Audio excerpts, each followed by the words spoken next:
You're listening to On Mission with Dr. Matt Davis, a podcast designed to explore the personal mission of everyday leaders. Hear from men and women who are making a difference in their corner of the world and discover what keeps them on mission.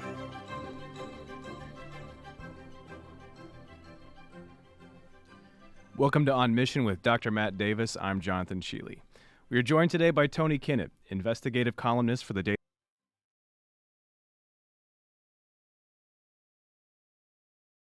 with his wife Bethany. They have an 11-month-old daughter. His favorite meal is a rare steak and some potatoes. Tony's hobbies include playing the piano and voice acting. The Indy 11 soccer team and the IU Hoosiers basketball and football teams comprise his favorite sport teams.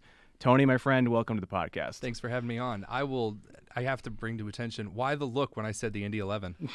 I have no idea what that is. It's soccer. Okay, so is it MLS? No. But Okay. Indoor. Hold on. It's still outdoor, but there's a problem. So the MLS is, you have all these rules. In order to be a soccer team with the Major League, you have to have a specific type of stadium, and you have to do all these fancy marketing things. You're right. And be good at kicking the soccer ball. Oh, Indy 11's great.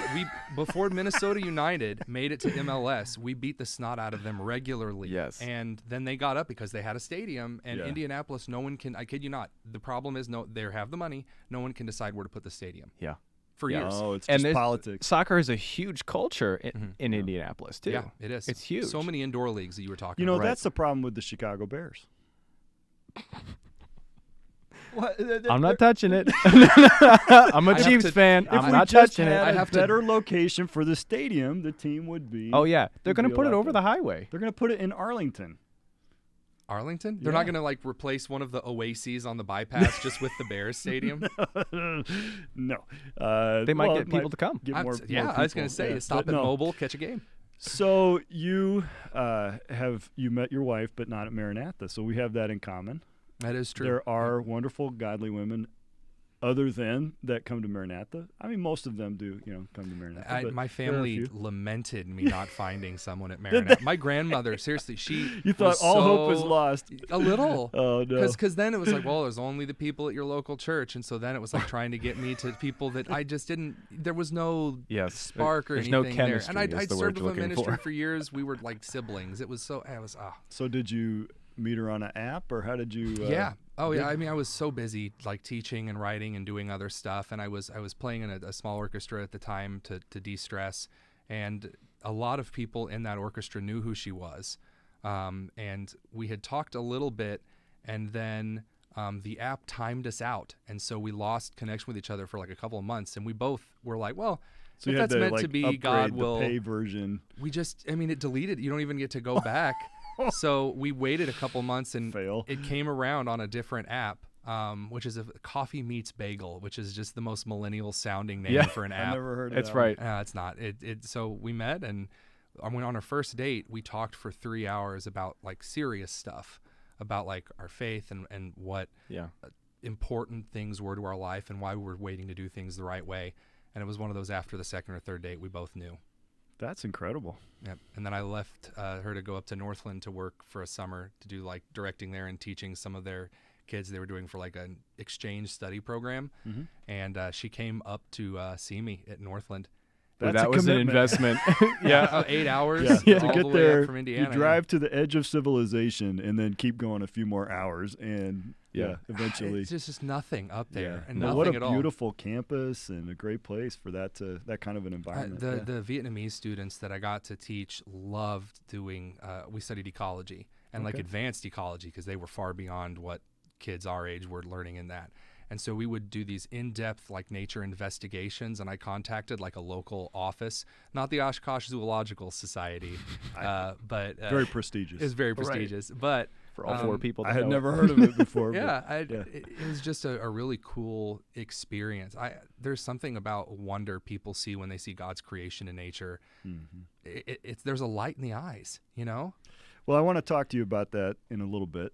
So this is a podcast devoted to people who are about something bigger than themselves, who are living a life that is for eternity's sake and that are willing to risk and sacrifice and suffer at times. And so I believe that your testimony, even in your relatively short career thus far, really exemplifies that. And so that's one of the reasons we invited you to the campus to speak to the students as a recent graduate and tell a little bit of your story. And so this is really an opportunity for us to see that in action. And Jonathan has a question for you. Yeah, and the question that we ask all our guests, and we specifically want to ask you today, is do you have a personal mission statement? How did you come up with it, and how do you live it out? Yeah, I do have a personal mission statement. It's short, and it's about service, or maybe in a more shorthand. I was made to serve. There's a lot of times in my life where I thought I was going to serve because that was the work that needed to be done in order to get to Easy Street. You know, I wanted to get a master's degree so I could be in administration for a little. Oh, maybe I would. You know, it's a little cushier in administration, and then there were those opportunities in Indianapolis, in which we can get into later, where the embezzlement and the laziness and the doing nothing. Oh yeah, lots of opportunities for embezzlement. We'll chat about it. But for my personal motto, I keep coming back to whether in ministry, when I'm working with an evangelist, we're doing like contracting, electrical work, something like that, whether it's going to help someone whose car is stalled, doing a story, picking up something last minute at church that needs done. It's about service. That's what I'm built for. And that's where I find my comfort and my peace, that's where the joy is. That's where I'm happiest. You know, and I guess to a secondary motto would be if I'm not busy, I'm bored, and if I'm bored, I'm in trouble. And so I can get behind that. That service, that keeps me out of the second phrase. So you're an energetic guy, and you seem to me not restless isn't the right word, but you're not satisfied with what you know, what you've learned. You seem to be like a lifelong learner type of a guy. Is that fair to say? Yeah, I love the click moment. So, you know, there's a moment when you were sitting in school and you didn't get something. And for me, I guess the best example that I used to give is I used to sit in Dr. Molitor's chemistry class, and he would be going over something, and there was a test coming up. I was not prepared for it, and I was scared because I was trying, but I didn't get it. And it was about basically some shorthand way scientists have of knowing where an element is on the table. Just this really creative way you can do so. It's called orbitals.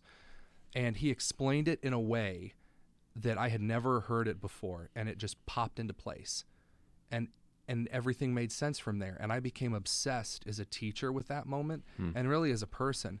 When things lock into place and there's a greater understanding, where I feel as though there's something I was maybe missing for a certain period of time that now I get and I can grab onto it, that is a rush that I can't really put into more words than that, I suppose. What's more fun, experiencing the click moment for yourself or being a part of that as a teacher and seeing it in your students?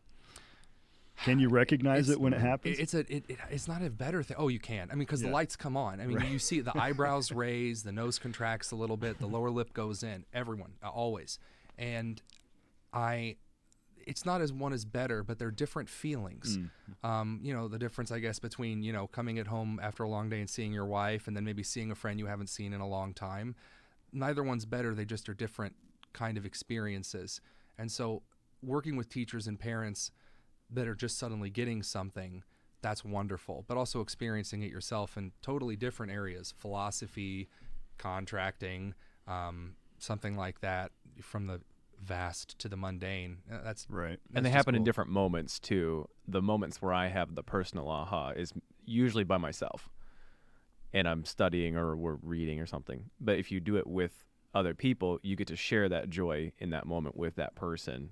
That's a different kind of experience. It's that bolt of electricity that comes through after a really good like revival week, when all of the students get something that they just either haven't heard for a while, or if they've never heard the scripture interpreted in that particular light. And it's just, people talk about it afterwards. You can almost sense the electricity that runs through a group. I know exactly what you mean. So how do you define service? You talked about being made to serve, and we talk a lot about servant leadership. And I think people would much rather talk about leadership than they would about service, right? And so, but you're focusing on the service element. So give me a little bit of insight on what you mean by serving. Something needs done. And if God's given me a wide range of talents and things that he's allowed me to maybe learn quickly, whether it's in ministry or whether it's in the secular, whether it's in journalism or whatever, and it just needs done. And so it's going to do so because that is a job that needs done. And it really doesn't get a lot deeper than that for me. Well, we live in a world where you can figure stuff out. Like there are resources available if you are interested in researching it and finding it out. Oh yeah, so many hundreds of dollars yourself. saved on my car by working on it and changing the oil myself. Really, I mean, that's just an example. You go to YouTube, you find there's a video for it. And I remember when my wife and I bought our first condo. It wasn't a standalone house in Florida. We couldn't afford it at the time, so we bought a condo, and we said, this has this kind of linoleum in the kitchen. Was it an upstairs, downstairs, or a left and right? right? No, it would call a villa, and so it was one level, right? So we had people to the sides of us, but nobody above or below. Bethany and I had a place like that for a while. And so it had the contractor-grade linoleum in the kitchen. Oh, yeah. Small kitchen, but it's like... I think I saw that stuff on a mesothelioma commercial. Could we upgrade this, right? So we went to Home Depot. We talked to all the people. We went online as best we could at that time, and we learned how to lay tile, Oh, you're not even – because I guess the heavy-duty laminate boards maybe – We didn't have that back in my day, all right? That was later. Laying tile. Boy, so that's we literally quite a jump. Figured out how to lay porcelain tile, and we did the whole job, and we were so proud of it. And we invited some folks over. We didn't tell them we had done the job. And they said something to the effect of, oh, look at that. Whoever built your house, they laid the tile and they didn't take off the baseboards. That's weird. And Dana and I looked at each other and said, yeah, that's weird. And we looked down, and it was like we noticed that would have been smart. Like, we just kind of missed a step. But that's how you learn, right? And everybody's laughing because you guys know exactly what I'm talking about. No, I just finished my garage, and I got done doing one thing, and I did the – well, they have it around here on campus. That's that rubber baseboard that you put around the bottom, and it has that adhesive on it. And so I put it in my garage, and the adhesive was junk. And so I don't know why it didn't occur to me. Instead of just getting adhesive and getting better adhesive, I got out the staples because I was aggravated. I got it done, and I'm like, that doesn't look good. Why didn't I just use adhesive? Like, we've what's all wrong done with that. me? So you learn from just going out and researching. You learn from just having the courage to try something and maybe not do it 100% perfectly and learn and do it better the next time. And then ultimately, people look at you and you go, wow, you know how to do so many things. You're so smart. And you're thinking, no, I just wanted to learn it, right? And I took it upon myself. Can't sit still. There's an ADHD to it for sure. I have to go do. It's exciting to me. But there's a service mindset about that, is being willing to go and be vulnerable and try to figure it out and admit, I don't know what I'm doing yet, but I'll try to figure it out because someone needs something done. It was Dr. Ledgerwood who taught me that. There were times that I really wanted to go and I wanted to do, and I struggled because there was something I didn't know how to do. And it was the time I was a music education major, before I switched to science ed. And my music teacher, Jane Bruce, smacked my hands with a ruler so many times, metaphorically and physically. I hope that's just metaphorically. Yeah, because I couldn't play. I love playing piano, but the classical two hands thinking at once was never my specialty. And he worked with me, and I'll never forget, because you have these seminars where you'd have to go play in front of other students, and Janet Cheetah would be there, and she was so sweet, but still, you're playing for an expert of experts. Yeah. And I was always terrified of being brand new at something and it not being okay. It's okay to be new and be terrible, and it's also okay to say that you're terrible at something. It's okay, because then you know that's where you're starting from. And there's not a coddling aspect of, well, you're not bad, you're just new. It's like, no, you're bad. That's why you're practicing. That's a really good point, because some people will never try something because they're afraid of not being the best at it, right? And it's not something you can solve right off the bat either. No one's going to listen to this and go, oh, I got it. I just have to do this. It's going to be a struggle over a period of time. If you're listening to this and this is the first time you've ever heard that it's okay to not be good at something, which I would be shocked were that the case. You might come back to this a couple of different times. It's not an easy thing to learn. And you're going to learn so many different things throughout your life. It makes you useful to the people around you. It makes you, it's why people revere their dad, right? Your dad knew everything. And then you get a little older and maybe the curtain peels back a little bit and you're like, well, maybe you didn't know everything, but he was just some guy trying his best. Yeah. A dad, a man, makes himself useful, like you said, sees something needs to be done and does it. A woman of character is someone who is investing their life in other people and the relationships that God gives us. And I'm awestruck at the true concept, I guess, when I think of my wife, of a Proverbs 31 woman, which we throw around that term a lot, and saying that she's a master of her house and administrator. And that kind of my wife and I are different kinds of useful. But it's so good to feel wanted and needed because of your usefulness. And that's not even a hedonistic pleasure. But that's something that really sits with you. It's like, I was useful today, and then you sleep so well. And that's, throwing something off the wall here, that makes so much sense, that the object that we're pressing towards is, well done, thou good and faithful servant. To hear that from the ultimate judge of whether or not you were useful. But you have to work your way backwards. I was just talking to some students this morning about the fact that if you're going to accomplish a big project, because we were talking about in the class, the final project, and I could tell the eyes were kind of big and they were thinking like, how would I ever do something that big? I said, okay, how do you eat an elephant? One bite at a time, right? But beyond that, you have to plan for where you want to be and when you want to be there and work backwards. And so you're talking about a lifetime of faithfulness and service. And one little other element, we don't know how long our life is going to be. Yeah, that's right. And so we have that aspect of it as well. And so if we want to stand at the judgment and hear, well done, thou good and faithful servant, how do I need to live today in order to position myself for an uncertain future and for what I hope will be an ultimate certainty in reality, is that one day I'm going to stand before God and give an account. That'll change the way we live every day. It does. For me, I always struggled, though, with we just have to take it day by day, because there's not really a time when I wake up in the morning and go, well, today I'm going to, for some reason, I'm not super theological and philosophical in the morning. I wake up and I don't think of my entire day as I'm going to go, because I had everyone from sergeants to, bosses and leaders in my life. We got to make your bed first thing in the morning and all of this. But I've found, at least personally, that if I focus on each task as a measure of service, so taking like it just by chunk on this project, on this task, for your students, that bit by bit, I guess it's an easier way for me to quantify doing it to the Lord. I just never thought the whole day by day mindset.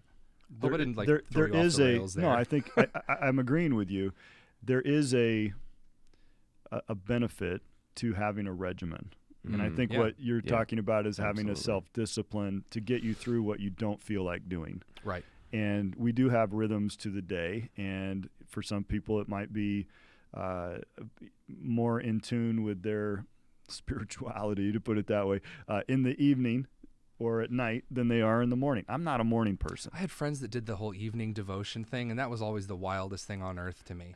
You remember Joey Neal? He does his devotions in the evening. How do you do that? He said, well, it's a great time to reflect over what's going on in the day. It's like, man, in the evening, I want to sleep. Like that, my morning coffee, it's like perfect. You have your morning coffee, you do your devotions. They're made for each other. But the regimen and the discipline of things that you have settled in your life, that this is how I'm going to approach it. And then you don't have to go through life questioning that every day and be like, okay, today I'm going to make my bed for you, Lord. We do everything to the glory of God, but perhaps I make my bed because that's like the habit, and I respect my wife and our family, and you do the little things. Well, there's an element of order that honors the Creator that's part of that regimen that you're talking about, that we all can respect. I mean, you guys, when you're finished mowing the lawn, do you ever just stand back and look at the lawn? Yeah. You do that? Is there it's a great feeling. Oh, yeah. I know he does. Yeah. Oh, yeah. Oh, that's right. I forgot. You're very big onto that. Now, memories are flooding back. And that kind of orderliness, and just as a science teacher, looking at how his creation was so detailed and precise, that to mimic the Creator in that fashion is an element in and of itself that can be of praise. Well, let's talk about that. You were a music major, and there's certainly order and discipline with that. But then you transitioned into being a science ed major. So tell me how you how or why you kind of made that transition? It just wasn't going well. It was just it, and it was a thing. It was a kind of situation where I just started to dread the classes. I didn't feel as though I felt like I was a screwdriver being used as a hammer, and it just wasn't working very well. And I knew that I was supposed to teach. I knew that he wanted me in education. I just didn't have any clear guidance at the time on what subject it was. And I'd always loved science, and so I had talked to a few professors, and I switched my major thinking, I'm going to try this out, go to a few of these classes and see if science is great. And Rachel Delosier, Coach Delosier, went into an academic chapel. Do I have the wrong Delosier? Regina, thank you. Sorry about that. Went into an academic chapel for education majors, so all of them. And she announced, hey, we have, Tony switching his major, something like that. It was also my first academic chapel. Oh, it was for math and science education. That's right, not the whole education thing. And she said, okay, is everyone else's schedule pretty much down pat? And everyone said, yeah, I think we're all good to go. And so she took the entire math and science ed chapel and just made my schedule for the next couple of years. Broken out, had students offering advice. And wow. I don't know why that gave me such a sense of comfort. Like, wow, they're going to really make sure that I make up the time and do it right. And afterwards, it stuck. And after a couple science classes, I was like, oh, yeah, this is where I'm supposed to be. You said it wasn't going well in the music ed side of things. When you made the change, was there a part of you that felt like, is this a failure? Am I up to this, or is this going to be a struggle too? Or were you pretty confident at that point? Oh no, this is definitely the right thing. I don't think I've ever really had moments through a lot of these changes where I switched my major, or my first student teaching placement was abysmal, horrible. Actually, the school fired me from my first student teaching placement in Newcastle. Oh yeah. No. Oh yeah. Well, because I was a Christian Science teacher, and that's okay. But then after that, when I was left IPS, we're just like, oh, well, is this a failure? And I can't really say I ever had those moments where I asked that question, because I knew I was doing everything I was supposed to do. And if changes come, then this must be out of my hands. And I don't think I hope it's not me being careless. But where does that confidence come from for you? I've been saved since I was 4, and I've had a relationship with Christ since then. And throughout my life, I've been surrounded at Grace Baptist in Newcastle with really, really great parents and grandparents who always pointed me towards a relationship with God, so that I always trusted He knew what He was doing. I don't think I've ever really had a time in my life, and I count myself very thankful, where I foolishly think He's making a mistake or that He's going to leave me behind. A phrase that was given to me by Riley Woodfin while I was here was that Christ didn't bring you here to leave you here in the trials and the rough spots. And that always just got me through. I never thought I was a failure. He's just not done. I think there's something interesting about people who are naturally reflective. The people who are naturally reflective sometimes have regrets because of their reflection. I'm not a naturally reflective person. I have to set aside the time to go back and think about what happened, because I tend to think the same way you do, where as soon as something happens, I'm on to the next thing. I very much get with the if I'm not doing anything, I'm going to get in trouble. Right. And I think at that stage of life where you're talking about service and faithfulness, and when things happen poorly, you're like, okay, we're moving on to the next thing. It's not necessarily the fact that you feel a failure. You might think that event didn't go well, or there's an event that failed, but you're on to the next thing. And my wife is the opposite. She tends to think backwards a lot, and I can remember that from Chambers. She's very concerned about how things go and wants to make things. She's very concerned about the way people feel about how things go, and it makes her a good teacher. But we're a good balance to each other in that fact, because you do have to have both an improvement mindset, and it's hard to have an improvement mindset if you're not doing the right kind of reflection. Yeah. That's a good point. I'm very thankful for my wife in that way. I'm also thankful for really great counsel that I've had in my life, and men that I call. And I'm much more of a call guy than a text guy. I don't know. I would rather talk on the phone to someone than try to type out all of the junk that's running through my mind and the rabbit trails. But a lot of great counsel that points me to when necessary, to reflect on my own personal failure, because there are moments where I goofed. Tim Johns, when he was my dean of men, he discipled me for like a year and a half. We ate lunch weekly, and there wasn't something serious. It was just I needed discipleship, and he would at times confront me with, "Hey, look, you goofed here, man. You said something dumb." That was something he said a lot to me. And so, there are times where I have to look and say, yeah, my foot went to my mouth and I helped it in. That's not a bad thing to reflect. I guess I'm really thankful that God saw ahead that I would need that and puts people in my life to let me know, hey, it's time to reflect. Yeah. You need that. But your career hasn't necessarily unfolded according to plan A. Or B or C. Yeah. I can think of all these times I had these lofty ideas. Originally I didn't think I was going to teach. I thought I would take my science education degree and go work in IT somewhere. And then I actually started teaching in some of the senior level classes, and I loved it. And so then I wanted to teach, and I got a job teaching. And then I wanted to be in administration. I really wanted to be a professor with the tweed jacket and the elbow patches and all that. Hey, life is young. You got plenty of time to work that way. I have always held that open. Don't tempt me. But that's what I thought I wanted to do. And so that didn't work. Then I thought I would be the principal at Knightstown for a while. There was an opening, and that didn't happen. And I got married. We moved to Indy.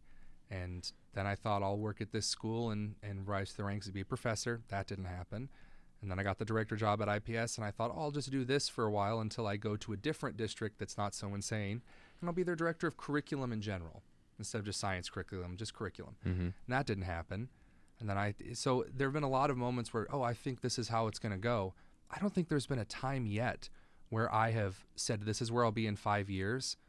And none of those have worked at all. And so I don't put much stock in them anymore. But that wasn't failure? No, because I don't think it wasn't as though I set out my goal and I said, I'm going to do this and here are all of the things I'm going to do to get there. Maybe we put too much stock in the plans. We should make plans. We should try to work towards things. But you can't hold those plans so tightly that you wrap your identity into the plan instead of allowing the Lord to direct maybe differently and allow the plan to accomplish something he had in mind versus maybe an end result that we had. We often say that when the Lord closes a door, he opens a window. And I think that in my life, it's been a little more immediate that it hasn't been that I had my sights set on this and then they were dashed and I had to find a new height. Instead, I was doing that thing that I was up to, and then out of nowhere, this opportunity came up. And the Lord's like, I have this for you, and think about it, pray about it. I can't even tell you how many times I've contacted family, friends, my church, and said, be praying, God's put an opportunity in front of me. And that ends up working. And that's then where he has me for the next thing. And that's really, in the last 5 years, God placing opportunities that I wasn't expecting, wasn't looking for, wasn't asking for. So have you learned through those experiences, how has going through those experiences I'm sorry. I feel like I'm being difficult. No. Taught you? No, you're just answering it according to the way I don't have anything particular I'm looking for. I'm just thinking through how this has unfolded for you. And it's interesting to me, your character development and your mindset, because what a lot of people would see as life-crushing defeat, you've ridden right up on top of and crested the wave to the next thing. And that's the level of resilience I'm trying to probe a little bit to say, why am I not seeing that in so many people your age, whereas you have found, you see what I'm saying? Absolutely. You found something in all of this that has allowed you to overcome it. And I want people to think about that. You know how when we were young and we would hear example and example and example of from Scripture, and then also from people in our lives, that God just answered their prayer. There was all of the prayer, and then the check came through. Yeah. And I see kind of the almost not quite an eye roll, but like, oh yeah, I know what you're talking about, because we've heard it time and time again. For me, it really is internalized. And I told a pastor a couple of years ago that going into a lot of situations, I don't spend a ton of time in prayer. Lord, I really hope that you do this and that you provide, because I expect him to. And I'm not taking him for granted. My whole trust is in there because I have yet to see him fail. And if I'm doing what I'm supposed to be, I've done stupid things before and I've paid the price for it. And so if I'm doing everything that I'm supposed to do for him, and then whatever fallible, young, stupid idea I have of what I think is successful doesn't work out, it's because he has something that is genuinely better. There's no other example. He gave me a series of talents. He's going to use them until until his purpose for me is fulfilled. I'm along for the ride, I suppose. I feel like there's something about our generation that saw those stories as inspirational. And sometimes we as a generation have turned it into overconfidence and arrogance. But if you use it in the right way, that energy is very, use the right word, empowering to do the daily thing, to do the right thing each and every day and take the opportunities. And like you said at the beginning, there's the service mindset that you have to see the opportunity before you can do anything about it. And the faithfulness comes in seeing and then doing right away. And then you're doing the thing. I think of how many times when we listen to the story of Maranatha and how it got started, Dr. Cedarholm was pretty confident. And he did a lot of things that if you look by the books, maybe you wouldn't have done it. I've often thought like a planner and a builder, an architect type, an engineer type, an accountant type would never have started Maranatha. Right. It took a visionary that did something kind of crazy and outside the box. Yeah. And I don't know for you, Tony, but for me, this is something that I see for other of my friends at this age and stage where we have some skill sets. We've gone through some things. And it's okay because we've seen other people go through things and God has carried us through.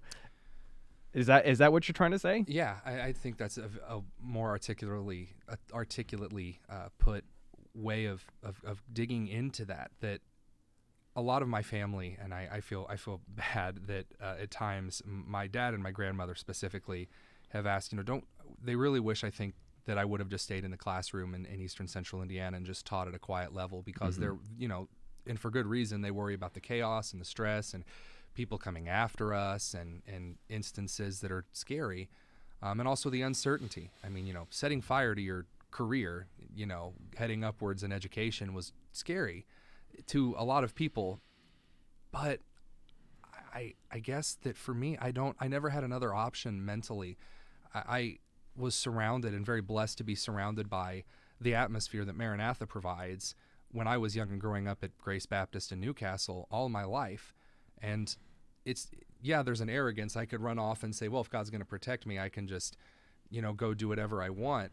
But in reality, I don't have to have the stress of worrying where I'm going to be 5 years from now because he's already thought of it. And I can see that in so many other people. The decision to worry about it doesn't really come in. There are just other things to me. Is that just your personality, or realistically? Let me ask the question this way. I don't want to get into necessarily what the issues were and all of that, but you made a very courageous decision to expose some things that you felt were not right. And I want to understand how you overcame the fear. You were a newlywed, you had a baby on the way, your wife was, I think you said, in the hospital through some of this in the late stages of her pregnancy, and so you had a lot going on in your personal life that way, and now professionally you're like, oh man, I have to take a stand here. I'm sure there was fear. How did you deal with the fear factor and all that? I would say there was less fear because I had spent the last year before that with my time in Indianapolis doing nothing. And every day I had sat, I was sitting through part of my soul, it felt like, just my being just dying because I was watching all of this stuff that was wrong. And we came to a point, I knew that we would be okay because God always has taken care of us, and my wife was very supportive throughout the entire thing. And I had some connections that I'd made through writing and, talking about investigating. I had actually been recording a lot of things at IPS for a long time just in case I needed them. I guess foreshadowing to the journalism that I would hop into. But overcoming the fear was more of everything's risky. Everything's risky. Staying here and worrying if I'm eventually going to be found out is risky. You know, my grandmother posting videos of me singing in a quartet at Grace in Newcastle. And when they find that, I mean, I've never hidden. I was writing for an outlet before I started Chalkboard Review called Lone Conservative. What are you saying? That if you were known to be a believer and a conservative, that would have been detrimental to your career in public education? Oh, actually, there was an incident with HR before when a colleague of mine was upset that on the day that Rush Limbaugh passed away, I tweeted out, "Rest in peace, Rush Limbaugh." He basically changed the stage for independent journalists. Like, he invented the Patreon model, invented it. Like, Sure. there was no such thing as an independent journalist before Rush. Regardless, and I wasn't an avid listener, I just respected that he had done that. And I tweeted that out, and a colleague of mine who was a math director, he got very upset, wrote terrible things about me in this email, wanted me fired, wanted the person who hired me fired, and basically went into this it was the first time that I ever heard the term Christo-fascist.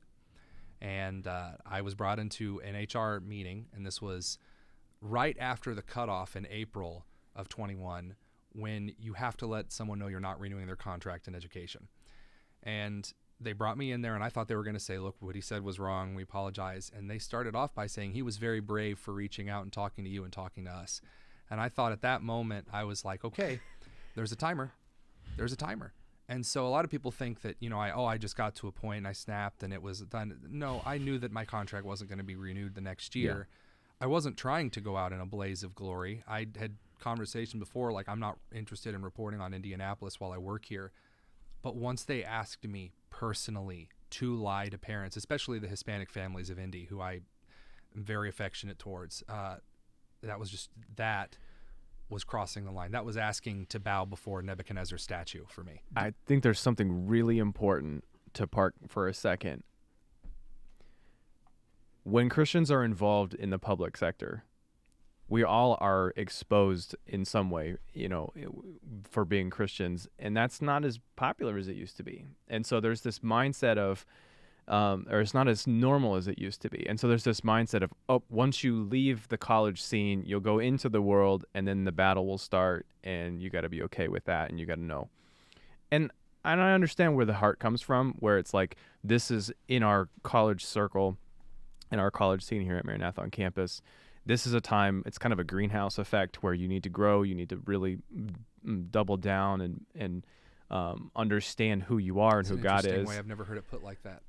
But what I think is important to put it in perspective here is anyone going into a secular environment can have one of these moments where their ethics are questioned, whether they want you to get rid of your ethics or they just don't like your ethics. You get into this position, and you know, something that we say a lot, and I think you even mentioned it this morning, you have to know before this situation happens how you're going to respond. Absolutely.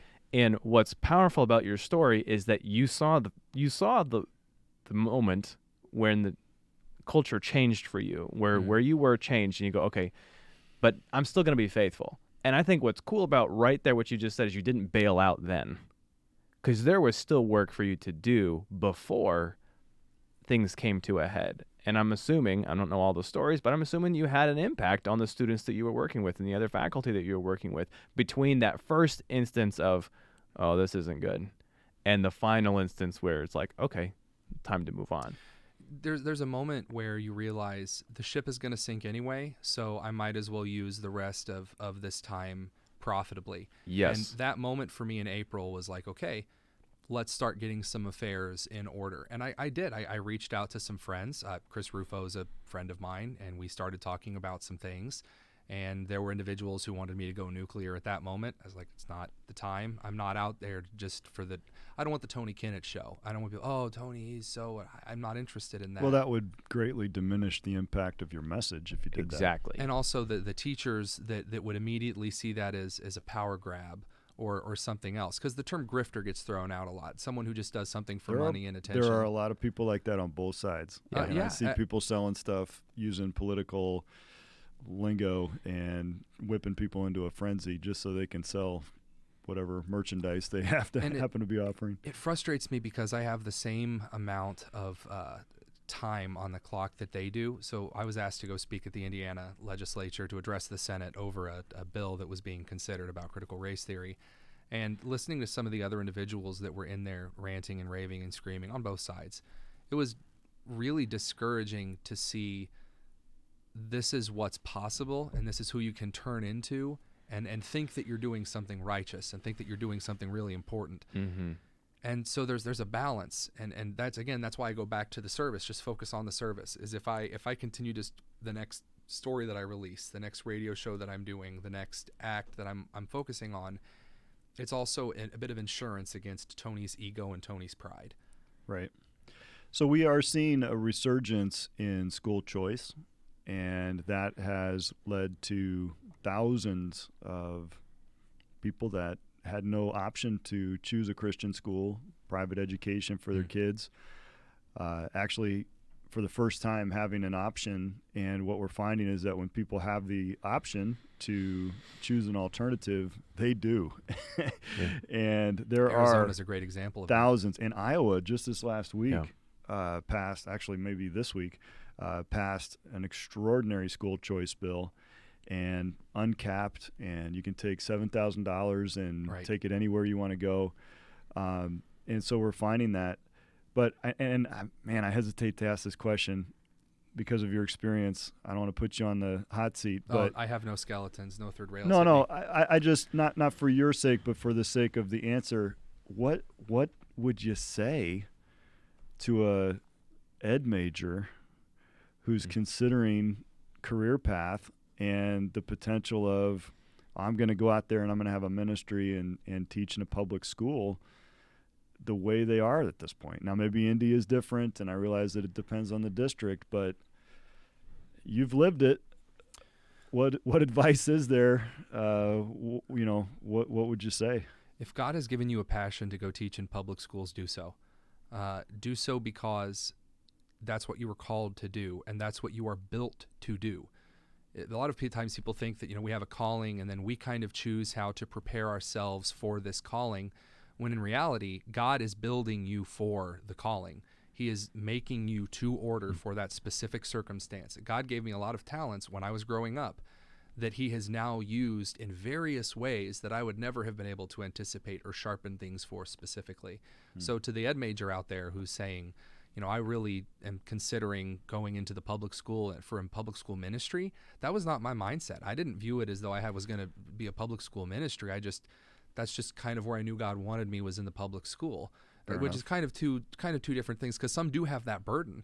I would say go for it. See where God leads you. It may be a small rural school or an urban school, and there may be just one soul that you touch on staff, or there may be students that you impact, and you aren't going to measure that impact. You shouldn't try to measure that impact that you have, because that kid that you impact in that one private setting may go on to impact others in a way that God has designed specifically.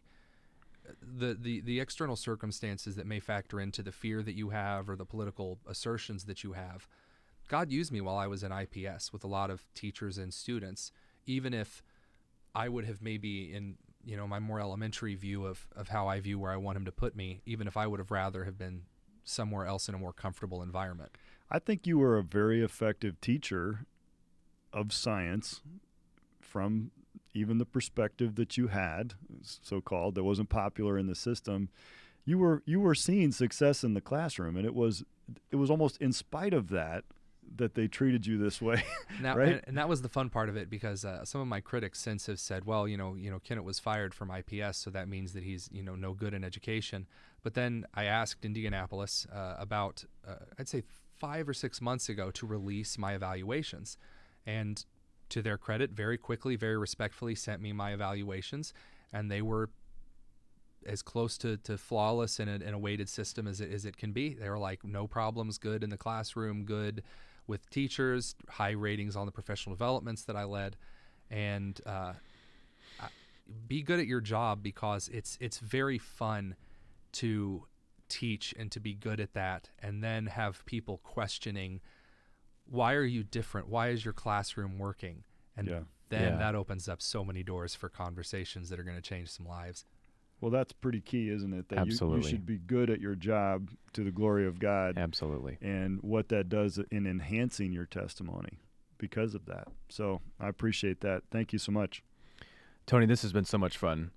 Thank you for coming on to the show today. Thank you for your ministry to the students. They need to see people right out of college doing what you're doing and taking the next step and seeing the opportunities. We appreciate your ministry. We appreciate your testimony. Oh, thanks for having me on. I honestly, going out right after college and getting your hands dirty in the work, whether it's in the secular world or in the solely ministry-focused world, it's fun. It is. People are like, why are you doing this? It's fun. I'm really enjoying the work. It's great. Well, we've enjoyed having you on campus and certainly having you on the On Mission podcast. Thank you for joining us today. On Mission is a production of Maranatha Baptist University. Subscribe to On Mission on Apple, Google, Spotify, or wherever you listen to podcasts. Don't forget to leave a review, as this will help other growing leaders find these conversations. For information about our guests, previous episodes, and general information about On Mission or MBU, go to mbu.edu/podcast. Join us again next week as we examine what keeps leaders on mission.